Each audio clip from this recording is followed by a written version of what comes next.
ఈరోజు మనం నేర్చుకునే అంశభాగం వచ్చండి, యేసు ప్రేమకు ఆరంభం ఇదే రోజు. ఏంటండి? యేసు ప్రేమకు ఆరంభం ఇదే రోజు. అయ్యా, దేవుడు ఎప్పటి నుండో ప్రేమిస్తున్నాడు కదా, ఎప్పటి నుండో మనల్ని నిజంగా ప్రేమిస్తున్నాడు కదా. మరి ఇదే రోజు మరి దేవుడు ప్రేమిస్తున్నారు. మరి ఆయన ఎప్పటి నుండో మనల్ని ప్రేమిస్తున్నాడు కదా.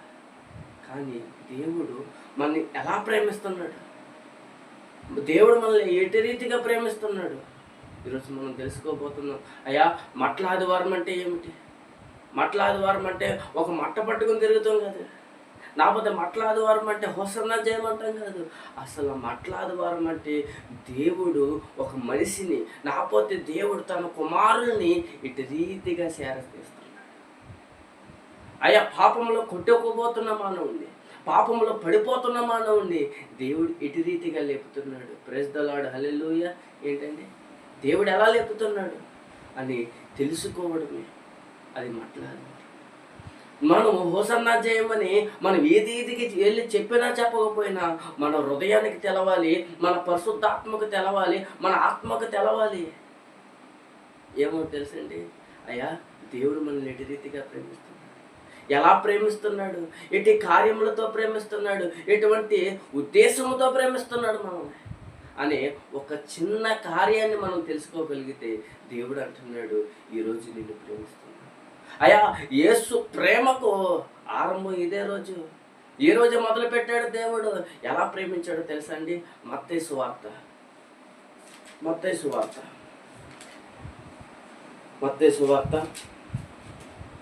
21వ అధ్యాయం. మత్తయి సువార్త 21వ అధ్యాయం 9వ వచనం. జన సమూహములలో ఆయనకు ముందు వెలుచుండువారును వెనకకు వచ్చి ఉండువారును దావీదు కుమారునికి జయం, ప్రభు పేరట వచ్చేవాడు స్తుతింపబడును గాక, సర్వోన్నతమైన స్థలములలో జయమని కేకలు వేసిరి. ఏంటండి, ఏమని కేకలు వేస్తున్నారట? దావీదు కుమారునికి జయము. ఎవరికి జయము? దావీదు కుమారుడికి జయము. అయ్యా, ఎందుకయ్యా మనం దేవుని స్తుతిస్తున్నాము, ఎందుకయ్యా దేవునికి మనం ప్రార్థిస్తున్నాము, ఎందుకయ్యా దేవునికి మనం హోసన్నా జయమని మట్లాదివారం రోజున ప్రార్థిస్తున్నాము? ఏదో ఒక ఉద్దేశం ఉంది, ఏదో ఒక తలంపు ఉంది, ఏదో ఒక మర్మము దేవుడు ఇందులో దాచుంచాడు మన కోసం.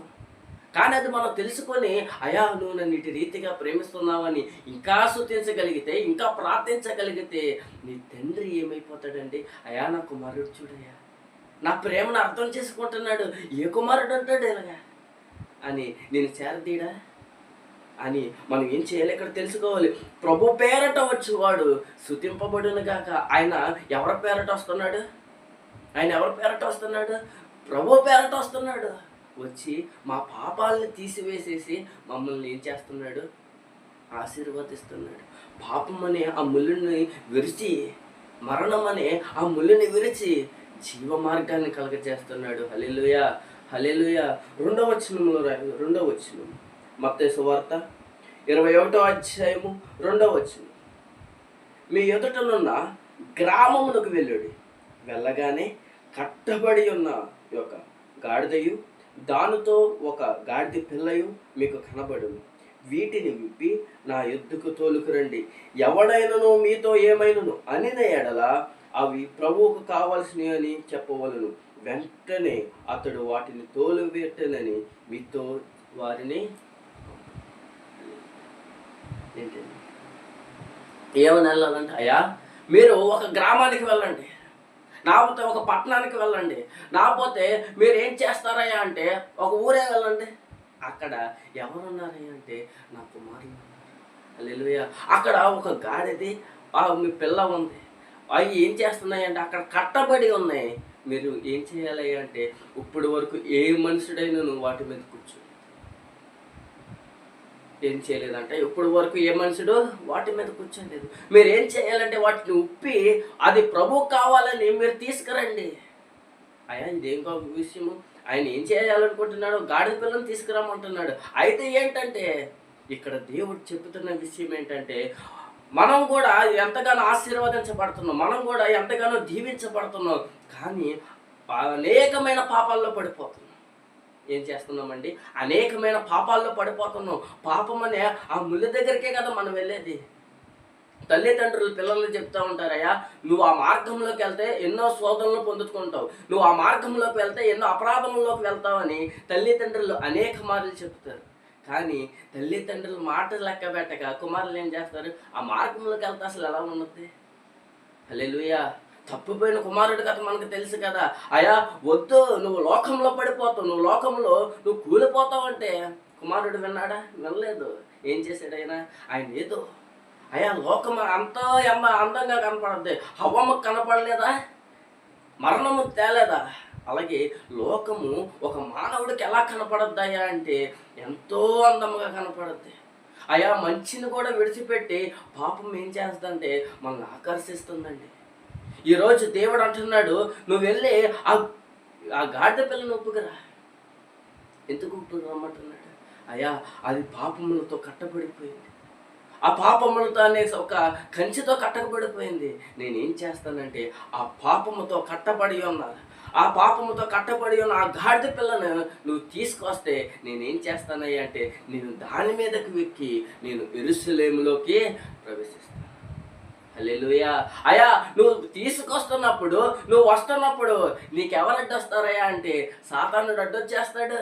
నువ్వు పాపంలో ఉన్న మనిషిని బయటకు తీసుకువస్తున్నప్పుడు, పాపంలో ఉన్న ఒక మానవుడిని నువ్వు బయటకు తీసుకొస్తున్నప్పుడు, ఆ పాపపు సంఖ్యలను నువ్వు తెంపాలనుకున్నప్పుడు నీ ఎదుటికి ఎవరు వస్తారయ్యా అంటే సాతానుడు వస్తాడు. సాతాను నిన్ను ఇబ్బంది పెడతాడు. నువ్వు అనేకుల్ని మార్చాలనుకున్నప్పుడు, అనేకులకి దేవుని ప్రేమ గురించి చెప్పాలనుకున్నప్పుడు, నువ్వు అనేకులకి ఆ ప్రేమ వెల్లడిపరచాలనుకున్నప్పుడు నీ దగ్గర ఎవరు ఉంటారయ్యా అంటే, నీ దగ్గరికి ఎవరు వస్తారయ్యా అంటే, నా కుమారుని ఎందుకు తీసుకెళ్తున్నావు అని సాతాను నీ దగ్గరకు వస్తాడు. కానీ ఈరోజు నువ్వు నేను జ్ఞాపకం ఉంచుకోవాల్సిన విషయం ఏంటంటే అక్కడ నువ్వు చెప్పాలంట, ఇది నాకు కాదయ్యా, ఇది నాకు కాదు, ఇది ఎవరికో తెలుసా? నేను ప్రభు కోసం తీసుకెళ్తున్నాను, ఈ గాడిద పిల్లని ప్రభువు గారు కూర్చోట్టాగా తీసుకెళ్తున్నాను నువ్వు చెప్పితే సాతానుడు ఏం చేస్తాడంట?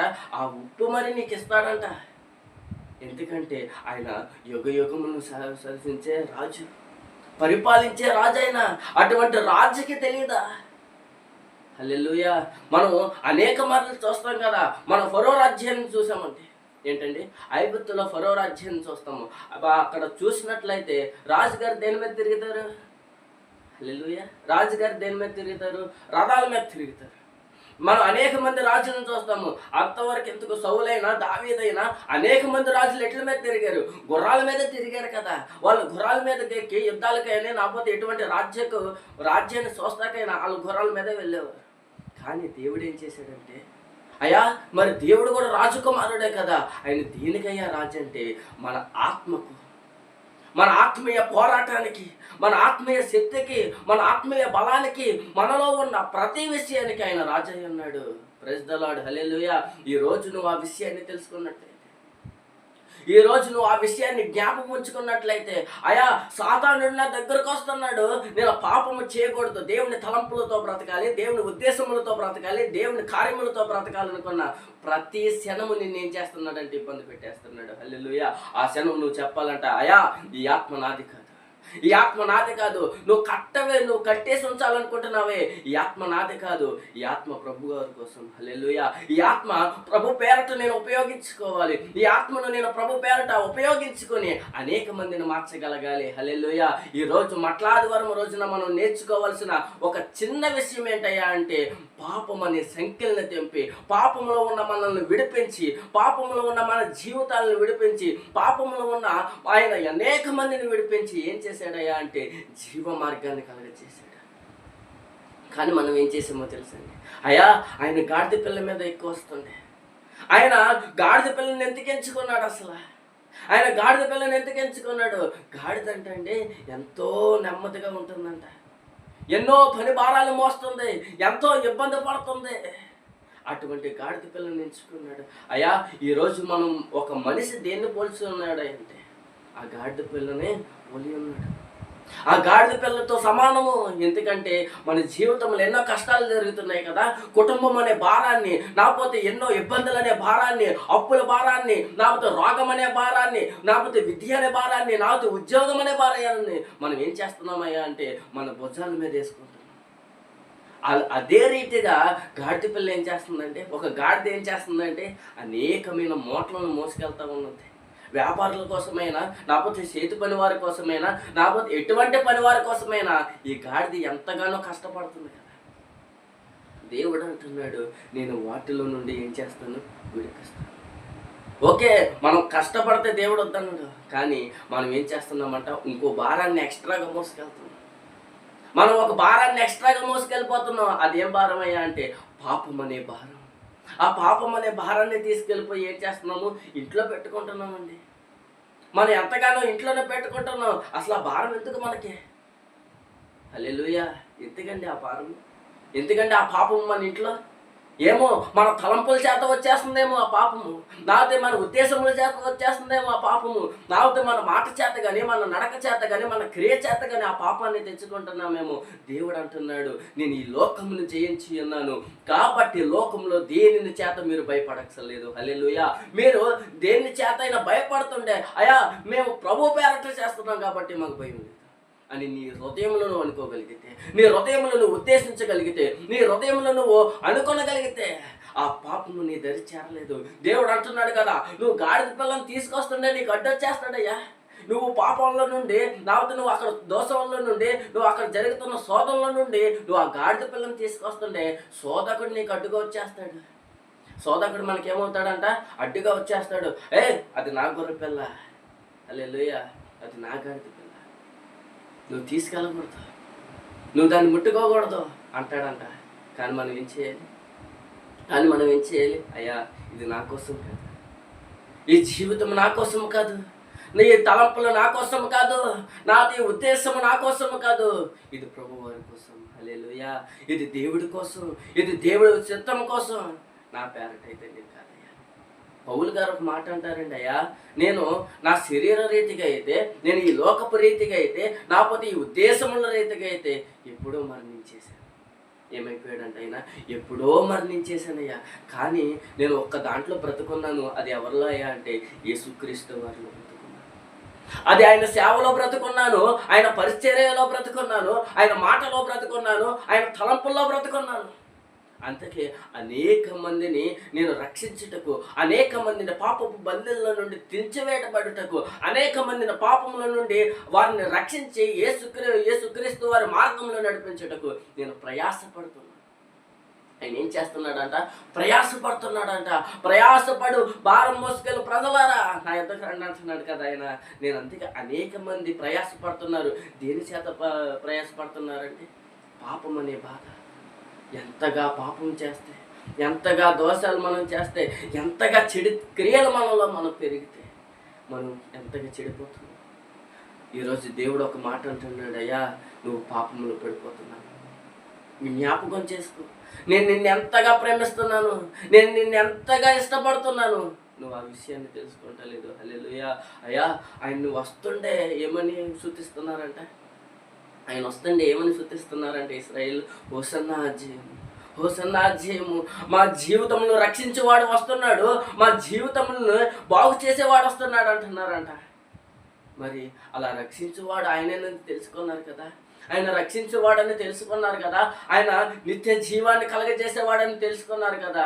కానీ మళ్ళీ వాళ్ళే ఏం చేశారు, సిలువ వేయడానికి, అయ్యా యేసుక్రీస్తు వారిని సిలువ వేయండి ఏమన్నారు? అయ్యా ఆయన దేవుడు కాదు, ఆయన దైవ కుమారుడు కాదు, ఆయన అలా చెప్పుకుంటున్నాడు. మీరేం చేయాలో అయింది సిలువ. ఈరోజు నువ్వు నేను దేవునిలోనే బ్రతుకుతున్నావు, నువ్వు నేను దేవునిలోనే ఉంటున్నావు. కానీ ఒకానొక సమయాన మన నోరులే అరుస్తున్నాయేమో ఆయన దేవుడు కాదు. ఈరోజు ఎంతగానో మనం శ్రమ పడుతున్నాం. దేంట్లో శ్రమ పడుతున్నామయ్యా అంటే దేవుడు మనల్ని రక్షిస్తున్నాడు, దేవుడు మనల్ని ఎంతగానో దీవిస్తున్నాడు. ఈరోజు నువ్వు నేను ఆశీర్వదించబడాలంటే, నువ్వు మనం అంతా దీవించబడాలంటే మనం ఎక్కడ ఉంటున్నామయ్యా అంటే యేసుక్రీస్తు వారిలో బ్రతుకుతున్నాం కదా. ఆ బ్రతుకుకి దేవుడు మనకి ఒక జీవితపు నాపోతే ఒక జ్ఞాపకాన్ని కలగజేస్తున్నాడు కదా. అయ్యా ఎలా బ్రతకాలి, ఎలా జీవించాలి, ఒక క్రైస్తవుడు ఎటు రీతిగా జీవించాలి అని ఉద్దేశాన్ని కలగజేస్తున్నాడు కదా. అయ్యా పాపాల్లో పడిపోతున్నారు, మీరు వెళ్ళి ఏం చేయాలి, శిష్యులతో చెప్తున్నాడండి, అక్కడ ఉన్న సేవకులకు చెప్తున్నాడు, అయ్యా మీరు వెళ్ళి పాపంలో పడిపోతున్నా ఆ మానవుల్ని తీసుకెళ్ళి. హల్లెలూయా. అప్పటి వరకు ఎన్నో శోధనలు పొందిన ఆ గాడిద పిల్ల, ఎంతో కష్టపడిన ఆ గాడిద పిల్ల, ఎంతో ఎన్నో ఇబ్బందులు పడి, ఎన్నో మోటార్ల చేత, లేకపోతే ఎన్నో ఇబ్బందుల చేత భుజము బారనెక్కే వరకు మోసిందండి. హల్లెలూయా. ఎన్నో పనిలో ఉపయోగపడింది ఆ గాడిద పిల్ల. ఈరోజు దేవుడు ఎక్కగానే ఇప్పుడు ఆ గాడిద పిల్ల నడుస్తుండే. హల్లెలూయా. హల్లెలూయా. ఆ గాడిద పిల్ల నడుస్తుండే. గాడిదని ఎవరు ఇష్టపడరండి. సాధారణంగా గాడిదని ఎవరు ఇష్టపడరు. అందుకే ఎక్కువ పనుల్లో వాడుకుంటారు. ఏం చేస్తారండి? పనుల్లో వాడుకుంటారు. ఎందుకంటే ఎంత బరువు పనులైనా గాడిద పిల్ల చేస్తుందంట. ఈరోజు దేవుడు అటువంటి ఆ గాడిద పిల్లని ఎంచుకొని ఆయన వస్తుండే. ఇప్పుడు వరకు ఎన్నో మూటలు మోసింది కదా, ఎన్నో కార్యాలు చేసింది కదా, ఎంతగానో పని చేసింది కదా. ఆ గాడిద ఎప్పుడు అనుకోలేదా, దేవా నా జీవితాన్ని నువ్వు ఎప్పుడు రక్షిస్తావయ్యా? ఈరోజు నువ్వు నేను అనుకుంటా లేదా, దేవా నేను ఎంతగానో కష్టపడుతున్నాను, మరి నా జీవితం ఏంటయ్యా ఇలా ఉండిపోతుంది? ఎంతగానో ప్రార్థిస్తున్నాను, ఏంటయ్యా నా జీవితం ఎలా ఉండిపోతుంది? ఎంతగానో స్తుతిస్తున్నాను, ఎంతకయ్యా నా జీవితం ఎలా ఉండిపోతుంది అని నువ్వు అనుకోవచ్చు. నేను బైబిల్ గ్రంథాన్ని చదువుతున్నాను, ఎంతకయ్యా నా జీవితం ఎలా ఉండిపోతుంది? నీకు నాకు ఒక ప్రణాళిక ఉంది కదా అయ్యా. దేవుడు ఒక వాగ్దానాన్ని కలగజేశాడుగా, ఒక నిబంధన కలగజేశాడుగా. మనం ఎలా బ్రతకాలి, ఎలా జీవించాలి, ఎలా మనం నడుచుకోవాలని ఒక నిబంధన కలగజేశాడు కదా. నువ్వు ప్రార్థించగలదు, నువ్వు బలవంతుడు అవ్వాలి తప్ప బలహీనుడు కాకూడదు. ఒకానొక సమయం వస్తుంది అయా, గాడిద పిల్లగా నువ్వు ఎన్నో శ్రమలు మోయొచ్చు, ఎన్నో ఇబ్బందులు మోయొచ్చు, ఎన్నో కార్యాల్లో నువ్వు ఉండొచ్చు. కానీ ఒక్కరోజు నేను చెప్పగలిగిన ఒకే ఒక మాట ఆయన అంటున్నాడు, ఒకానొక సమయాన నిన్ను తిట్టిన వారు, నిన్ను ఇబ్బంది పెట్టిన వారు, లేకపోతే నిన్ను దూషించిన వారు, నీకు ఎన్నో మాటల చేత నిన్ను ఇబ్బంది పెట్టిన వారు నిన్నేం చేస్తారు? ఆయనని ఒక్కసారి నీ వైపు చూస్తే, ఆయన మార్గంలో ఒక్కసారి నువ్వు నడవగలిగితే, హల్లెలూయా, ఇప్పుడు వరకు కష్టపడింది. ఎక్కడ నడుస్తారండి? పూల మార్గంలో నడుస్తారు. హల్లెలూయా. దేవుణ్ణి స్తుతిస్తుండే. ఆ గాడిద పిల్ల ముందు ఏమేస్తున్నారంట? పూలు విసురుతున్నారంట. అప్పుడు ఇదివరకు ఆ గాడిద పిల్ల వస్తుంటేనే సేదరించుకునేవారు కదా. హల్లెలూయా. పనుల్లో వాడుకునేవారు కదా. మరి ఇప్పుడు దేవుడు ఆ గాడిద పిల్ల మీదకి ఎక్కగానే, ఎప్పుడు దేవుడు ఆ గాడిద పిల్లని వాడుకోగానే దాని విలువ ఏమైపోయింది? సున్నాగా ఉన్న ఆ విలువ ఏమైపోయింది? ఎన్నో కోట్లుగా మారిపోయింది. హల్లెలూయా. నువ్వు ఒక్కడిగా ఉంటే నీ విలువ ఏమైపోతుంది? తగ్గుగానే ఉంటుంది. హల్లెలూయా. నువ్వు ఒక్కడిగా ఉన్నప్పుడు నువ్వు సున్నాగానే ఉంటావు. కానీ దేవుడు నీ జీవితంలోకి వస్తే, దేవుడు నీ జీవితంలో ఉంటే, దేవుడు నీ పక్కన నిలబడితే నువ్వేమైపోతావు? ఆశీర్వదించబడే స్థానంలో ఉంటావు. హల్లెలూయా. హల్లెలూయా. ఏం చేస్తామండి? ఆశీర్వదించబడే స్థానంలో ఏం చేయబడతాము? ఆశీర్వదించబడతాము. అయ్యా, ఆశీర్వాదం ఎలా వస్తుంది అయ్యా? నువ్వు నమ్ముటే వలని. అందుకే సొలొమోను మహారాజు గారు అంటారండి, అయ్యా నువ్వెంతైనా నమ్మదగినవు. అయ్యా మేము ఏం చేయగలము? మా మాట చేత కానీ, మా క్రియ చేత కానీ, మా తలంపు చేత కానీ, మా ఉద్దేశముల చేత కానీ మేము ఏం చేయగలమయ్యా అని ఆయన ఏం చేస్తున్నాడు? చక్కగా వివరిస్తున్నాడు. హల్లెలూయా. జకర్యా గ్రంథం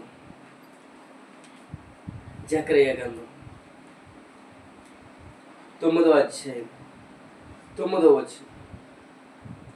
సియోను నివాసులారా బహుగా సంతోషించుడి, యెరూషలేము నివాసులారా ఉల్లాసముగా ఉండుడి. నీ రాజు నీతిపరుడును రక్షణ గలవాడును దీనుడనై గాడిద పిల్లను ఎక్కి నీ యొద్దను, గాడిద పిల్లను ఎక్కి నీ యొద్దకు వచ్చుచున్నాడు. హల్లెలూయా.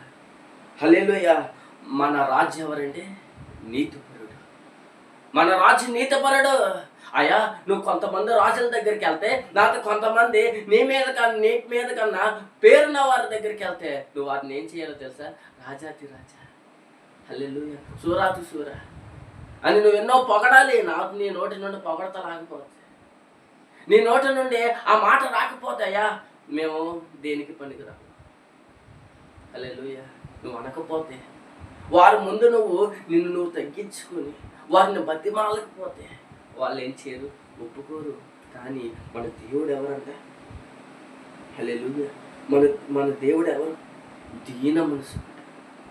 అయ్యా నువ్వు ఒక్కసారి ప్రార్థించగలిగితే, ఒక్కసారి మొరపెట్టగలిగితే, ఒక్కసారి నిజముగా మొరపెట్టగలిగితే ఆ ప్రార్థన వింటున్నాడు కదా, ఆ ప్రార్థన వింటున్నాడు కదా. ఆ ప్రార్థన విని నా కుమారుడు నాకు మొరపెడుతున్నాడు, ఎంతో మురిసిపోతున్నాడండి, నా కుమారుడు నన్ను ఎంత ప్రేమిస్తున్నాడో ఈరోజు నువ్వు నేను అనుకోవాలి. హల్లెలూయా. ఇక్కడ రాయబడి ఉంది కదా, రాజు ఎవరంట? నీతిపరుడయ్యా. ఆయన సంతానమైన మనం ఎవరు? నీతిపరులు. అది మనం తెలుసుకోవాలి. దేవుడు మనకు కలగజేస్తున్నాడు, దేవుడు మనకు కలగజేసిన ఉద్దేశమును బట్టి ఈరోజు నువ్వు నేనేం చేయాలి? అలా ఆశీర్వదించబడుతుంది. అయ్యా నీ తలంపు ఏమైపోతుందో, నీ ఉద్దేశం ఏమైపోతుందో, లేకపోతే నీ క్రియ ఏమైపోతుందో దేవుడు అంటున్నాడు ఈరోజు నువ్వు ఆశీర్వదించబడాలి.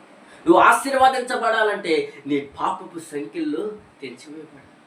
నువ్వు ఆశీర్వదించబడాలంటే నీ ఉద్దేశములు తెంచివేయబడాలి. నువ్వు ఆశీర్వదించబడాలంటే నీ గర్వము తెంచివేయబడాలి. నువ్వు ఆశీర్వదించబడాలంటే నీకున్న నీ గర్వపు మనసు ఏం చేయబడాలి? విరగొట్టబడాలి. హల్లెలూయా. దీన మనసుకుడివై దేవుడి యందు ప్రార్థించగలిగితే, హల్లెలూయా హల్లెలూయా.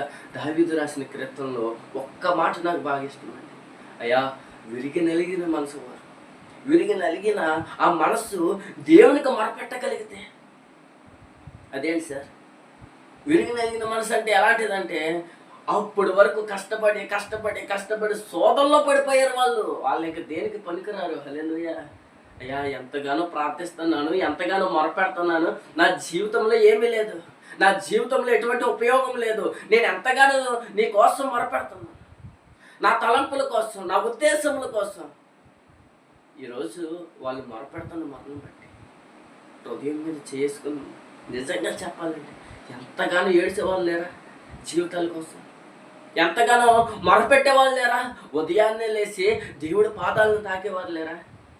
కానీ దేవుడు అంటున్నాడు, ఒకనొక రోజున గాడిద పిల్ల స్థితి ఎటు రీతిగా మారిందో అటు రీతిగా నా జీవితాలు మారిపోతుంది. మీ జ్ఞాపకం ఉంచుకోవాలి, ఆయన వచ్చింది మన కోసమే, ఆ రాజు వచ్చింది మన కోసమే, ఆ రాజు వచ్చింది మన చిత్తము జరిగించడం కోసమే. హల్లెలూయా హల్లెలూయా. ఆయన గుర్రాల మీద తిరిగే వారి కోసం రాలేదండి, ఆయన నీతి పరుల కోసం రాలేదండి, నాపోతే ఆయన గర్వం ఉన్న వారి కోసం రాలేదు. అయ్యా నేను పాపిని అని పశ్చాత్తాపం పడేవారి కోసం వచ్చాడు. ఏంటండి, నేను పాపిని, నాకు జీవ మార్గము కావాలి. అయ్యా నాకేమీ వద్దు. ఏంటండి, నాకేమీ వద్దు. ఒకనొక రోజున 3 స్త్రీలు ఉపవాసం ఉండి ప్రార్థిస్తున్నారు. ఏం చేస్తున్నారండి? 3 స్త్రీలు ఉపవాసం ఉండి ప్రార్థిస్తున్నారంట. ఏమని ప్రార్థిస్తున్నారంటే, అయ్యా నువ్వు ఒక్కసారి మాకు కనపడగలిగితే, ఒక్కసారి నువ్వు మాకు ఎదురు పడితే మేము ఎంతగానో నీకు కృతజ్ఞత పూర్వమైన మనసుతో నిన్ను ప్రార్థించాలనుకుంటున్నాను. హల్లెలూయా. వీళ్ళకి దేవుడు ఏమయ్యాడంటే ప్రత్యక్షమయ్యాడు. అమ్మా ఎంతో కాలం నుండి ఉపవాసం నుండి ప్రార్థిస్తున్నారు కదా, ఏం కావాలంటే మొదట ఆవిడ అందంట, అయ్యా నాకు ఈ లోకంలో ఉన్న బంగారం అంతా నేను ఏది ముట్టుకున్నా బంగారు స్థితిలో వచ్చి అటువంటి జీవితాన్ని నాకు కలిగించి, నాకు అటువంటి ఆశీర్వాదాన్ని కలిగించాను అని ప్రార్థించిందంట. రెండో ఆవిడ దగ్గరికి వెళ్ళాను, అమ్మ నువ్వు కూడా ప్రార్థిస్తున్నావు కదా, నీకేం కావాలంటే, అయ్యా నాకు నా జీవితంలో ఎన్నో ఇబ్బందులు ఉన్నాయి, అది ధనంలో ఏమిటి, సుఖంలో ఏంటి, అన్నిటిలో ఇబ్బందులు ఉన్నాయి, అవన్నీ తొలగిపోవాలయ్యా అన్నట్టు. మూడో ఆవిడ దగ్గరికి వెళ్ళాను, అమ్మ నీకే తండ్రి నా జీవితంలో నాకేమీ వద్దు, నువ్వు నాతో ఉండయ్యా. హల్లెలూయా. నువ్వు నాతో ఉండయ్యా, నేను చేసే ప్రతి పనుల్లో నాతో ఉండు, నేను ప్రార్థన చేస్తున్నప్పుడు నా ప్రార్థన విను, నేను ఏదైనా కార్యంలో ఉంటున్నప్పుడు ఆ కార్యం నువ్వు జరిగించు. ఈరోజు నువ్వు నేను ప్రార్థిస్తున్నావు కదా, అది ధనం కోసమేమో.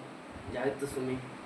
ఈరోజు మనం ఒకటి జ్ఞాపకం ఉంచుకోవాలి, మన ప్రయాస మన భారము నాపోతే మన కష్టము ధనం గురించి కాదు, ఆస్తిపాస్తుల గురించి కాదు, నాకపోతే ఈ లోకంలో ఉన్న వ్యర్థమైన వాటి గురించి కాదు.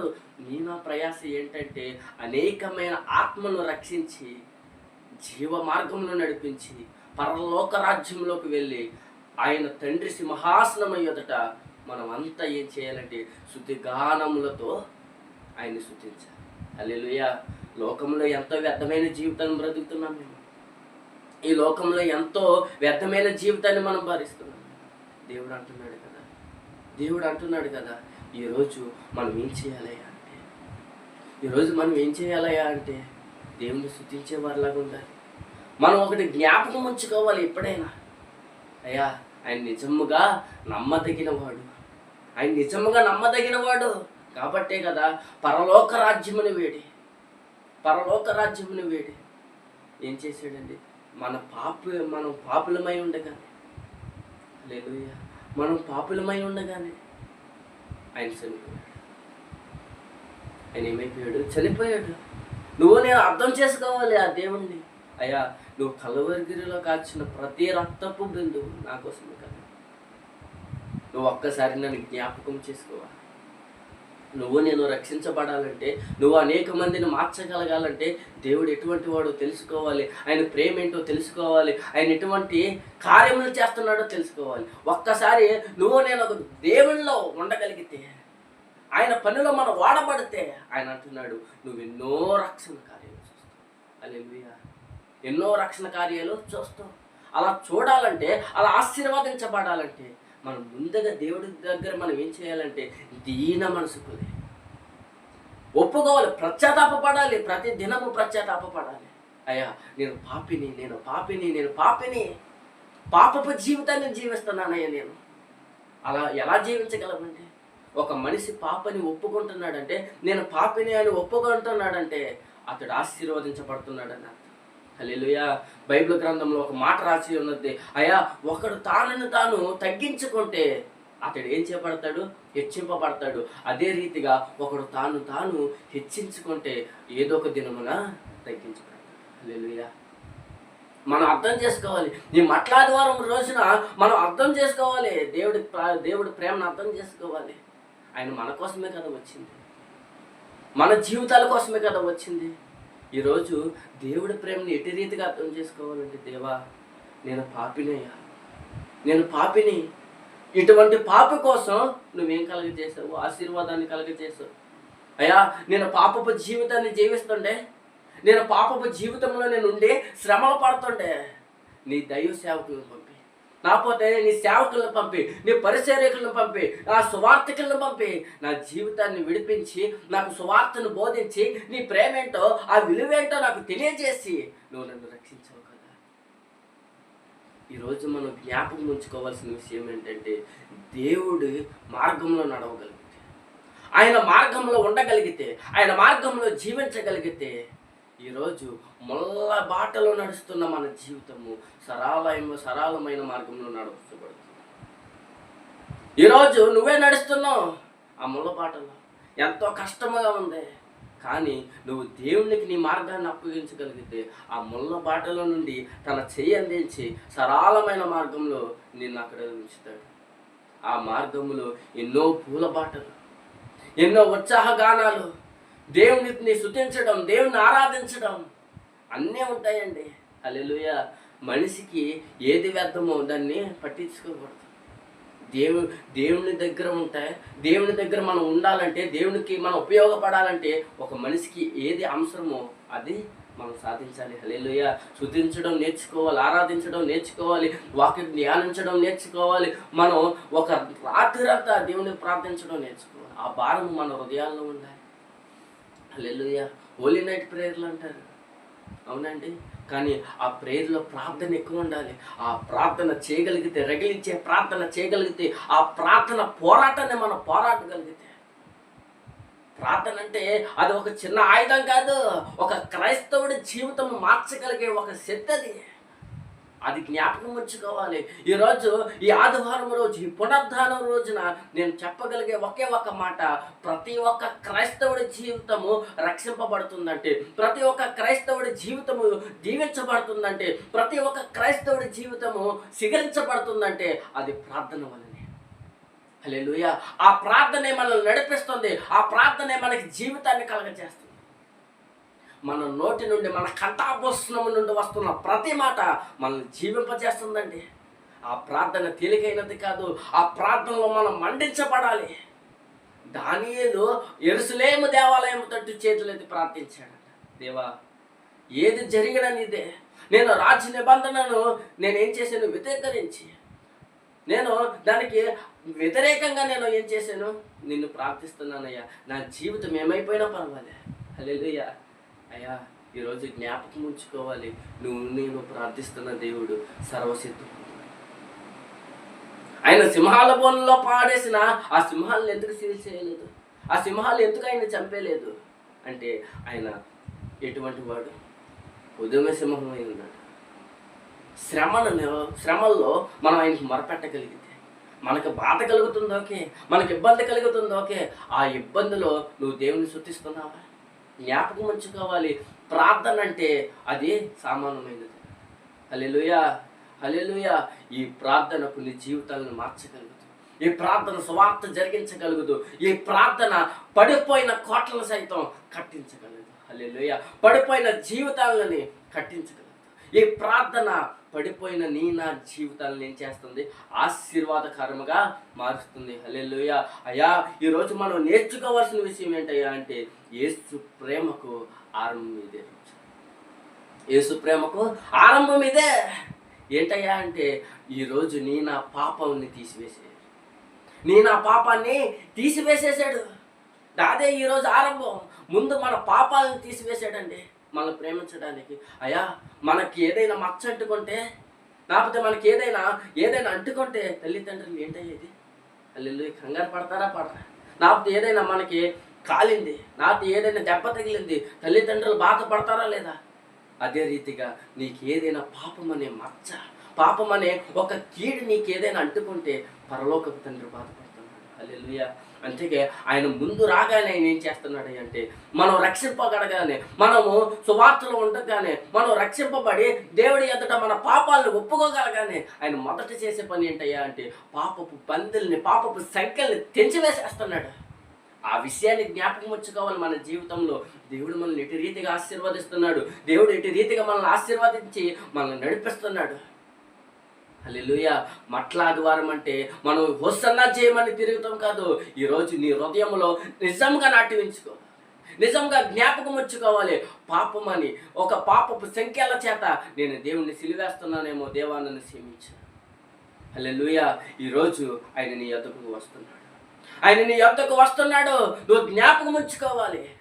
ఆయన యెరూషలేములో ఉన్న ప్రతి క్రైస్తవుల దగ్గరికి వెళ్ళాడంటే ఈరోజు నీ దగ్గరికి, నా దగ్గరికి వస్తున్నాడు. వచ్చినప్పుడు మనం ఏం చేయాలి? ఆరాధించాలి. ఆరాధించిన తర్వాత మళ్ళీ ఏం చేయకూడదు? తీసుకెళ్ళి చెలివేయకూడదు. ఆరాధించిన తర్వాత నువ్వేం చేయాలో తెలుసా అంటే అయ్యా, నువ్వు నమ్మదగిన వాడు. అటు కార్యము చేత నువ్వు ఆశీర్వదించబడితే, అటు కార్యము చేత నువ్వు దీవించబడితే నువ్వేం చేయబడతావు? ఆశీర్వదించబడతావు. హల్లెలూయా, హల్లెలూయా. ఈరోజు 3 విషయములు మీకు కరెక్ట్గా చెప్పగలను. ఈరోజు 3 విషయములు మీకు దగ్గర చెప్తాను. ఆయన మన కోసం వస్తున్నాడు కాబట్టి, ఆయన మన జీవితంలో మన కోసం వస్తున్నాడు కాబట్టి ఎటువంటి శ్రమల్లో అయినా ప్రార్థన చేయకుండా ఉండదు. ఎటువంటి శ్రమల్లో అయినా ఆ ప్రార్థన అనే ఒక ఆయుధాన్ని వదలొద్దు. రెండోది చాలా ముఖ్యమైనది, ఈ దైవ గ్రంథమును ఎన్నడూ విడిచిపెట్టొద్దు. హల్లెలూయా. ఈ దైవ గ్రంథాన్ని ఎన్నడూ విడిచిపెట్టొద్దు. అయ్యా, ఒక మనిషికి నీరు ఎంత అవసరమో మనలో ఉన్న ఒక ఆత్మకి, ఆత్మీయ పోరాటానికి, ఒక ఆత్మీయ స్థితికి ఈ బైబిల్ గ్రంథము అంత ఉపయోగపడుద్ది. హల్లెలూయా. ఇందులో ఉన్న వాక్యం అయ్యా, ఇది తండ్రి నీ కోసం రాసిన ప్రేమలేఖ. ఇది తండ్రి నీ కోసం రాసిన ఒక ప్రేమలేఖ.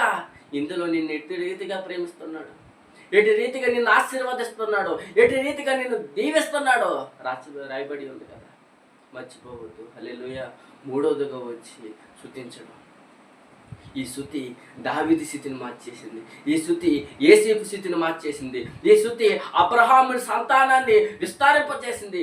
ఈ స్తుతి ప్రతి ఒక్క పాపాన్ని తుడిచివేసేస్తుంది. హల్లెలూయా, హల్లెలూయా. కాబట్టి ప్రార్థనని, వాక్యాన్ని, స్తుతిని ఎన్నడూ విడిచిపెట్టొద్దు. ఈ 3 ఒక క్రైస్తవులో ఉన్నాయంటే ఆ క్రైస్తవుడు ఎన్నటికీ చెదిరిపోడు అని ఒక దైవజనుడిలాగా నేను చెప్పగలుగుతున్నాను. Praise the lord. హల్లెలూయా. తల ఉంచినట్టు సుతులపైన ఆశీనుడైన దేవానికి వందనము. అయ్యా, ఈ మట్లాదివారం వచ్చింది దేవా, ఎటు వాక్యంను మేము ఎంచుకున్నాం. అయ్యా, నువ్వు మా దగ్గరికి వస్తున్నావు కదా, నువ్వు మమ్మల్ని ప్రేమించడానికి మా దగ్గరికి వస్తున్నావు కదా. ఏ పాటి వారు ఎంతటి వారు అయినా మమ్మల్ని ప్రేమిస్తున్నావు. నేను ఆ ప్రేమలో బ్రతకడానికి, ఆ ప్రేమలో నివసించడానికి, ఆ ప్రేమలో ఉండడానికి నేను మా పాపపు సంఖ్యల్ని నేను తెంచివేస్తున్నావు కదా. నేను ఇప్పటి వరకు ఎన్నో శ్రమలు పడ్డాము, ఇప్పటి వరకు ఎన్నో నిందలు పడ్డాము, ఇప్పటి వరకు ఎన్నో శ్రమల చేత ఇబ్బంది పడ్డాము. కానీ ఇప్పుడు నుండి నైనా ఎన్నో పూల మార్గాలను, ఎన్నో ఆశీర్వాదకరమైన మార్గాలను మమ్మల్ని నడిపించడానికి కల్వరిగిరిలో నీ రక్తాన్ని కాచావు కదా దేవా. నువ్వు కాచిన ప్రతి రక్తపు బొట్టు నైనా మా పాపాలను తుడిచివేస్తుంది. ఇంకెన్నడూ ఆ పాపంలో పడకుండా నిన్ను నిత్యము స్తుతించేవారిలాగా, నేను నిత్యము కీర్తించేవారిలాగా, నిత్యము ప్రార్థించేవారిలాగా, నీ జీవ గ్రంథంలో ఉన్న ప్రతి మాట కంఠాభూషణముగా మార్చుకునేవారిలాగా అటు కార్యాన్ని, అటు దీవెనాశీర్వాదములు కలుగజేస్తారు యేసుక్రీస్తు వారి సంపూర్ణమైన నామములో ఈ మట్లాదివారం రోజున నీ ప్రేమను అనేక మందికి నేను పంచుకునే భాగ్యాన్ని కలుగజేస్తారని వేడుకుంటున్నాం పరమ తండ్రి. ఆమేన్. ప్రభు అయిన తండ్రి ప్రేమ, కుమారుడైన యేసుక్రీస్తు వరకు పరిశుద్ధాత్మ యొక్క అన్యూనమైన సహవాసము మనకును సకల పరిశుద్ధులకును ఎల్లవేళలా కలుగును గాక. ఆమేన్. ఆమేన్. ప్రతి ఒక్కరికి వందనాలు.